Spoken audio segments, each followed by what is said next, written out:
Assalamualaikum warahmatullahi wabarakatuh. Selamat pagi, salam sejahtera bagi kita semua. Om Swastiastu, Namo Buddhaya, salam kebajikan. Bapak, Ibu, saudara-saudara dan kawan-kawan dari media dan seluruh yang menyaksikan broadcast dari pertemuan yang baru saja dilakukan oleh kami, Dewan Komisioner OJK yang diterima oleh Bapak Presiden dan didampingi oleh Bapak Menko Perekonomian, Ibu Menteri Keuangan, dan Bapak Menteri Sekretaris Kabinet, dan mendengarkan dan berdialog dengan seluruh perwakilan pimpinan asosiasi dan industri di sektor jasa keuangan.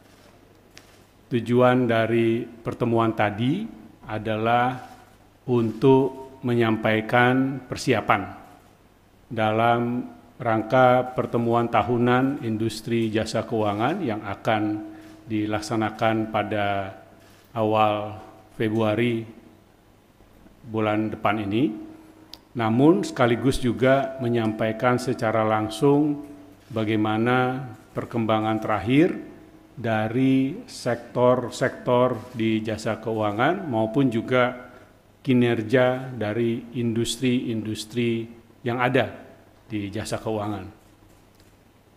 Pada kesempatan itu pula, kami dan para pimpinan asosiasi industri jasa keuangan menyampaikan bagaimana rencana, prospek, dan tantangan ke depan yang perlu diantisipasi, dimitigasi, dan ditangani dengan sebaik-baiknya, sehingga sekalipun kondisi perekonomian global penuh tantangan dan tidak mudah, sekalipun tentu kita harus memitigasi dampak dari kondisi tadi itu, dan juga tentu kita menyambut masa persiapan masuk ke dalam pemilihan umum dan pemilihan presiden. Kinerja dan kondisi serta pertumbuhan dari sektor jasa keuangan dalam mendukung dan memperkuat pertumbuhan ekonomi nasional tetap terjaga baik. Dari dialog tadi dapat kami laporkan secara singkat saja bahwa baik Bapak Presiden yang memberikan arahan sangat jelas bahwa seharusnya kita dapat menjaga terus momentum perkuatan pertumbuhan ekonomi dari tahun 2022 ke depan, dan dengan berbagai pelajaran bagaimana menyelesaikan tantangan-tantangan yang berat selama pandemi untuk bisa dilaksanakan ke depan dengan lebih kuat lagi, maka tidak ada alasan bagi kita untuk tidak optimis menghadapi tahun 2023 ini, walaupun tentu sinergi, koordinasi, kerjasama, dan upaya bersama bagi baik pemerintah, kami dalam hal ini regulator di sektor jasa keuangan, maupun bersinergi dengan kementerian lembaga terkait, termasuk anggota KSSK dengan Kementerian Keuangan, Bank Indonesia, dan LPS, serta yang lebih penting lagi seluruh pemangku kepentingan, pelaku usaha, investor, industri jasa keuangan yang akan menentukan pada gilirannya nanti bahwa tahun 2023 ini pun akan setidaknya sama baiknya, kalaupun tidak lebih baik lagi dari tahun 2022. Dan Bapak Presiden akan menyampaikan secara langsung pesan-pesannya itu nanti dalam kesempatan pertemuan tahunan industri jasa keuangan. Itu yang dapat kami sampaikan.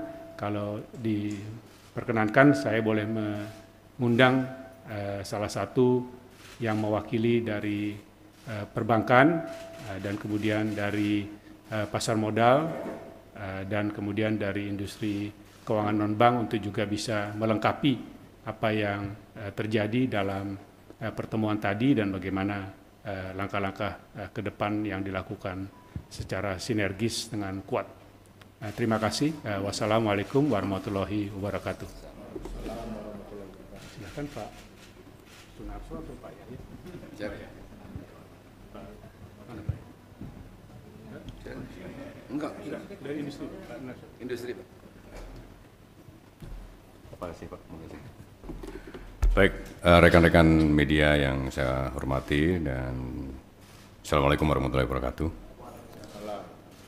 Seperti yang disampaikan oleh Bapak Ketua OJK bahwa tadi kita berdialog dengan Pak Presiden, memberikan masukan dan sekaligus laporan bahwa apa-apa yang sudah dilakukan oleh industri di tahun 2022. Alhamdulillah dari sisi perbankan, terutama saya sebagai Ketua Himbara menyampaikan bahwa meskipun laporan keuangan belum kita terbitkan, tapi insya Allah bahwa tahun 2022 Himbara bisa melampauinya dengan sangat baik dan kinerja kita solid, terutama adalah bahwa kita masih bisa tumbuh agresif dan juga kemudian tapi juga hati-hati ya, terbukti bahwa kualitas aset yang kita kelola membaik, jauh membaik, dan itu semua tidak lepas dari kebijakan dari OJK juga, termasuk juga memperpanjang masa berlakunya relaksasi untuk penentuan kualitas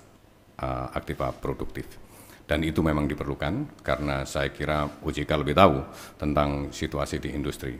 Kalau Himbara sendiri saya katakan bahwa kita sudah memiliki strategi untuk pertumbuhan yang sehat yang kita sebut soft landing strategy, di mana kita tumbuh secara selektif, tetapi kemudian juga di backup dengan cadangan yang sangat memadai untuk mengantisipasi apabila terjadi pemburukan-pemburukan akibat tahun-tahun depan yang masih diramalkan menghadapi ketidakpastian. Terus kemudian yang lain mungkin adalah bahwa perlu juga kita sampaikan bahwa tadi kita dapat arahan dari Presiden untuk kita mendukung ada hal-hal yang penting adalah terkait sama hilirisasi industri, ya, hilirisasi terutama hilirisasi industri yang berbasis ekstraksi natural resources, dan itu tadi di berita kebetulan juga ada pagi ini ya bahwa hilirisasi bagian daripada point of no return gitu. Tadi ditegaskan kembali oleh Pak Presiden bahwa hilirisasi ini tidak bisa berhenti dan tidak bisa kembali, maka industri perbankan komit untuk mendukung proses hilirisasi dalam rangka agar seluruh rangkaian nilai tambahnya dari proses itu dinikmati oleh masyarakat Indonesia. Saya kira mungkin itu yang ingin saya sampaikan, bahwa kita siap untuk tumbuh dan kita siap untuk menghadapi berbagai tantangan dengan pencadangan, dan kita sudah buktikan di tahun 2022 perbankan kita sangat solid. Demikian, terima kasih. Assalamualaikum warahmatullahi wabarakatuh.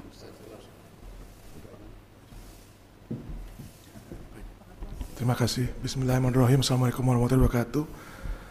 Rekan-rekan wartawan yang saya hormati, kami dari industri pasar modal tadi telah melaporkan kepada Bapak Presiden terkait kinerja daripada Bursa Efek Indonesia. Sebagaimana kita ketahui, ditutup di akhir tahun dengan kondisi sangat kondusif, di mana ISG kita tumbuh 4%, di mana secara rata-rata harian perdagangan kita juga di angka 15 triliun, dan juga kita lihat bahwa dari sisi jumlah investor kita tumbuh hampir lebih mencapai 10,3 juta investor saat ini. Dan juga kami sampaikan kepada Bapak Presiden terkait dengan penambahan emiten, di mana saat ini jumlah emiten yang ada di pasar modal berjumlah 833 perusahaan tercatat, dan kami berharap bahwa kami sampaikan kepada Bapak Presiden bahwa mungkin perlu dukungan daripada Bapak Presiden terkait semakin banyaknya perusahaan-perusahaan atau emiten-emiten catat pasar modal Indonesia, sehingga tercipta pemerataan bagi para pemegang saham, khususnya bagi investor domestik, baik retail maupun institusi. Kedua, terkait dengan kami laporkan juga terkait dengan Undang-Undang P2SK yang terkait dengan Bursa Efek Indonesia, terkait dengan perdagangan karbon. Kami mengapresiasi terkait dengan P2SK sebagai bentuk daripada pendalaman pasar kita ke depannya, dan juga perluasan daripada perdagangan Bursa Efek Indonesia, tidak hanya bursa saham namun juga bursa karbon. Demikian kami sampaikan, terima kasih.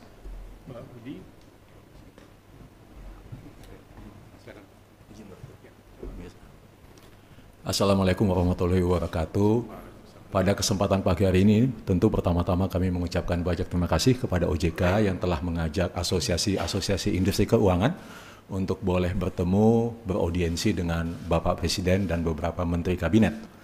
Dalam kesempatan kali ini, mewakili industri asuransi keuangan non-bank, hadir Asosiasi Asuransi Jiwa Indonesia, Asosiasi Asuransi Umum Indonesia, Asosiasi Perusahaan Pembiayaan Indonesia, dan Asosiasi Fintech. Saya izin bicara dari sisi Asosiasi Asuransi Jiwa Indonesia. Kami melaporkan kepada Pak Presiden, menyampaikan rasa terima kasih karena industri asuransi jiwa telah boleh bertumbuh ya dengan dana kelolaan total aset lebih dari 600 triliun rupiah, di mana sekitar 325 triliunnya diinvestasikan di pasar modal dan 200 triliun kira-kira itu diinvestasikan dalam bentuk investment jangka panjang. Kami juga menyampaikan kepada Bapak Presiden bahwa industri asuransi jiwa komit untuk menghimpun dana investasi jangka panjang lebih banyak lagi sehingga bisa turut mensukseskan program pemerintah untuk pembangunan infrastruktur. Kami juga membayarkan klaim dan manfaat asuransi sebesar lebih dari 150 triliun rupiah tiap tahunnya yang dibayarkan kepada sekitar 8 juta tertanggung dari total tertanggung sekitar 83 juta masyarakat Indonesia. Kami sampaikan kepada Bapak Presiden bahwa industri asuransi jiwa terus komit untuk mendukung, menjaga, dan semakin meningkatkan kesejahteraan masyarakat Indonesia. Dan dengan adanya Undang-Undang P2SK yang baru, kami sampaikan tadi kepada Bapak Presiden bahwa industri asuransi akan semakin bertumbuh ke depannya, gitu ya, mengingat beberapa hal sudah diatur di dalam Undang-Undang P2SK, sehingga dengan demikian akan semakin banyak lagi masyarakat Indonesia yang bisa memiliki proteksi asuransi, memiliki perencanaan keuangan, dan bersama-sama kita akan membangun generasi emas untuk menuju Indonesia emas di tahun 2045. Itu yang tadi kami sampaikan kepada Bapak Presiden, dan Bapak Presiden menyampaikan arahan yang sangat jelas, dan setelah mendengarkan arahan beliau, kami sangat optimis bahwa tahun 2023 hanya boleh menjadi lebih baik bagi industri keuangan. Demikian yang dapat saya sampaikan. Terima kasih Pak Ketua. Ada pertanyaan? Kalau tidak, saya rasa cukup ya. Ada ya. Oke, saya dengar pertanyaannya dulu, baru saya lihat Ya, siapa yang siap. jawab. Assalamualaikum warahmatullahi wabarakatuh. Mungkin satu aja Pak yang saya tanyakan. Kira-kira skema apa untuk apa itu dari koran rakyat Pak? Skema apa yang dilakukan dalam menghadapi kondisi global yang tidak menentu itu Pak? Ada kebijakan-kebijakan yang sekiranya menguntungkan negara kira-kira atau menguntungkan rakyat, kira-kira apa yang akan dilakukan? Terima kasih Pak. Baik. Saya akan menjawab secara umum, nanti kalau ada yang ingin melengkapi dari Pak Waka maupun Bapak Ibu anggota Dewan Komisioner kami persilahkan. Tentu yang sebenarnya seluruh esensi dari pertemuan tadi adalah persis untuk merespon pertanyaan itu tadi, bahwa kondisi global yang memang mengalami pemburukan nampaknya hampir tidak terelakkan. Tapi di lain pihak bahwa kondisi ekonomi Indonesia yang baik, pertumbuhannya di waktu yang lalu di tahun 2022 juga adalah suatu fakta yang tidak bisa dipungkiri. Nah, namun di dalam kondisi pertumbuhan tadi kita pun tahu bahwa ada beberapa industri, beberapa sektor yang mengalami kondisi yang tidak persis sama dengan pertumbuhan secara agregat, secara makro. Nah, dalam hal diskusi tadi juga sudah disampaikan beberapa kemungkinan dari perkuatan baik yang terkait dengan perbankan yang sudah juga dilakukan untuk kaitan dengan restrukturisasi yang diberikan untuk bidang ataupun sektor industri tertentu perpanjangan 1 tahun, namun di lain pihak juga kondisi perbankannya untuk tetap diperkuat karena diperlukan kecukupan modal untuk bisa mengantisipasi kemungkinan pemburukan, dan itu juga sudah dilaksanakan. Sedangkan terkait dengan industri asuransi yang ingin terus didorong adalah penyelesaian dari beberapa industri asuransi yang bermasalah yang sekarang sedang dilaksanakan, dan kami berharap dalam waktu dekat kami akan melaporkan secara terpisah perkembangan terkini dari penanganan beberapa industri asuransi tadi itu. Terkait dengan pasar modal, memang pada saat 2022 terjadi pertumbuhan yang tinggi dan bahkan salah satu tertinggi di Asia, di kawasan kita ini, dan tertinggi di ASEAN. Namun dalam pembukaan tahun ini memang ada hal-hal yang harus dicermati, sehingga untuk itu pun dilakukan langkah-langkah perkuatan untuk meningkatkan kepercayaan, confidence kepada para investor yang ada di pasar modal, termasuk juga untuk meningkatkan lebih baik lagi governance dan integritas dari seluruh aktivitas di pasar modal. Selain juga tadi dalam langkah untuk menyiapkan diri diterapkannya perdagangan karbon dalam waktu yang kami harapkan tidak lama lagi. Saya rasa demikian yang dapat saya sampaikan secara umum. Bapak, Ibu, ADK, ada yang ingin menyampaikan? Cukup. Baik, saya rasa demikian teman-teman media dan Bapak Ibu sekalian yang menyaksikan liputan acara ini, dan kami sekali lagi sampaikan terima kasih. Kami tutup. Wassalamualaikum warahmatullahi wabarakatuh.